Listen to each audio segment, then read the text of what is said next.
প্রায় মাসখানেক ধরে চলছে এনবিআর এর আন্দোলন, যা জন্ম দিয়েছে অনেকগুলো প্রশ্নের।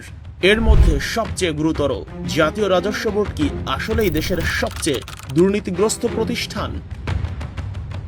তথ্য প্রমাণ সহ এর উত্তর আপনাদেরকে দেব। তার আগে জানা জরুরি, কি ইস্যু নিয়ে হচ্ছে জাতীয় রাজস্ব বোর্ডের এই আন্দোলন। কারণ আমরা সবাই জানি এনবিআর সংস্কারের কাজ চলছে, কিন্তু কিভাবে সংস্কারটা হচ্ছে তা আমরা অধিকাংশ জনগণই জানি না। আমরা যারা আরেকটু খোঁজ খবর রাখছি তারা সর্বোচ্চ এতটুকু জানি যে এনবিআর কে দুই ভাগে বিভক্ত করা হবে, ফলে দুর্নীতি কমবে। কিন্তু আমরা কেউই পুরোপুরি জানি না কোন পদ্ধতিতে বিভক্ত করা হবে জাতীয় রাজস্ব বোর্ড, কারা কারা কোন দায়িত্বে থাকবেন, সংস্কারের ফলে কিভাবে দুর্নীতি কমবে, এবং দেশের একজন সাধারণ নাগরিক হিসেবে আমার জন্য সবচেয়ে গুরুত্বপূর্ণ প্রশ্ন, এনবিআর বিভক্ত হলে আমার কি লাভ হবে? এনবিআর কে বলা হচ্ছে রাষ্ট্রের সবচেয়ে দুর্নীতিগ্রস্ত প্রতিষ্ঠান। আসলেই কি তাই? আসুন আমরা প্রমাণ সহ কথা বলি। 1993 সালে প্রতিষ্ঠিত জার্মান ভিত্তিক প্রতিষ্ঠান ট্রান্সপারেন্সি ইন্টারন্যাশনাল, যাদের কাজ বিশ্বের সকল দেশের দুর্নীতি নিয়ন্ত্রণে সঠিক তথ্য তুলে আনা এবং জনগণের কাছে তা প্রকাশ করে দেয়া। পৃথিবীর সকল দেশে তাদের শাখা রয়েছে।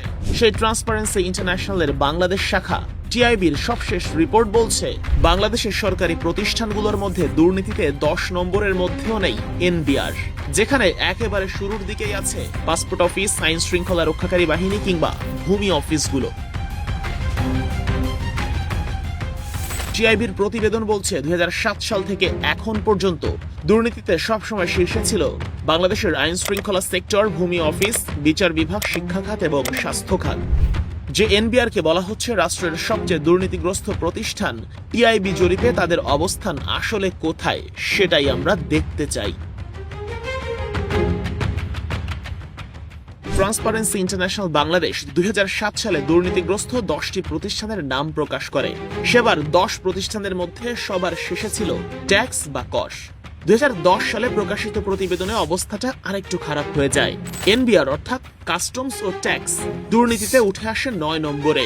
2012 সালে দুর্নীতি কমে এনবিআর এর অবস্থান চলে আসে আবারও সেই 10-এ। 2015-তে এনবিআর এর দুর্নীতির হার কমে যায় আরও 10 থেকে অবস্থান চলে যায় 11 নম্বরে। 2017 সালের টিআইবি রিপোর্টে সেই এনবিআর আরও উন্নতি করে।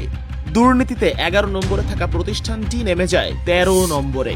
আর 2023 সালে প্রকাশিত সর্বশেষ প্রতিবেদনে সে রাজস্ব বোর্ড দেশের দুর্নীতিগ্রস্ত শীর্ষ 15টি প্রতিষ্ঠানের মধ্যে আছে 14 নম্বরে।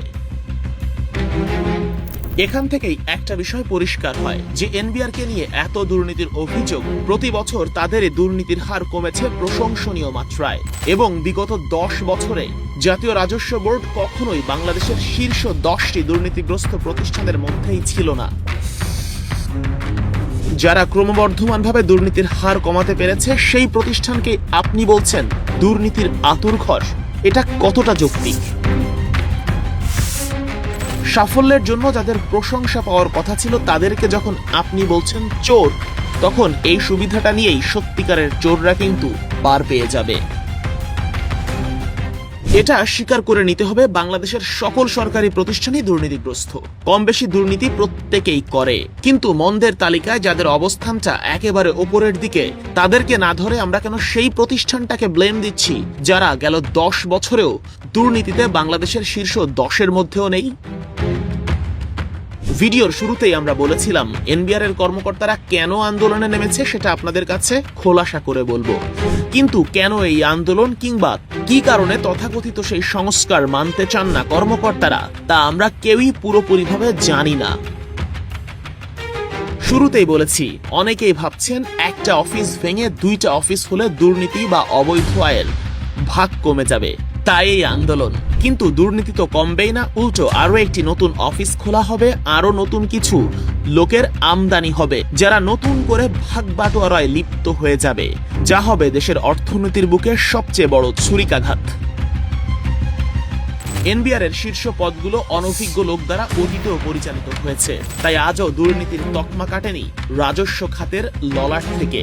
আর এখন পুরোটাই যদি সেই অনভিজ্ঞদের হাতে তুলে দেয়া হয় মানে সোজা বাংলায় বলতে গেলে একজন সিনেমার নায়ক যদি কোনো সত্যিকারের রোগীর অপারেশন করতে যায়, তখন রোগী চিৎকার করে বলবে, আমি এই অপারেশন চাই না, আমি একজন অভিজ্ঞ ডাক্তার দিয়ে এই অপারেশন চাই। কারণ সিনেমার নায়ক শুধু চরিত্রেই মিথ্যে ফুটিয়ে তুলতে পারে, বাস্তবে সে যদি আমার শরীরে ছুরি চালায় তবে আমি মারা যাব।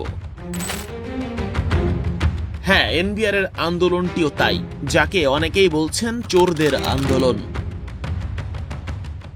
আসলে এনভিআর কে সেই অনভিজ্ঞ নায়কের হাতে তুলে দিলে কোনো অফিসারের পক্ষেই আর সৎভাবে কাজ করা সম্ভব হবে না। পরজীবীর মতো নীতিতেই আসল খেলা সম্পন্ন হবে, অর্থাৎ নীতিতেই হবে দুর্নীতি, আর সৎ অফিসাররা সেই নীতি মানতে বাধ্য হবে।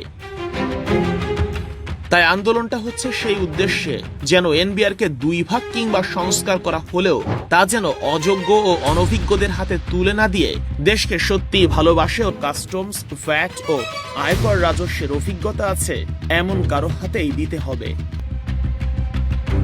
হয়তো আজকের ভিডিওটা শুধু তারাই বুঝবে যারা গভীরভাবে চিন্তা করতে পারেন, আর যারা এখনো বুঝতে পারেননি তারা বারবার ভিডিওটি দেখুন।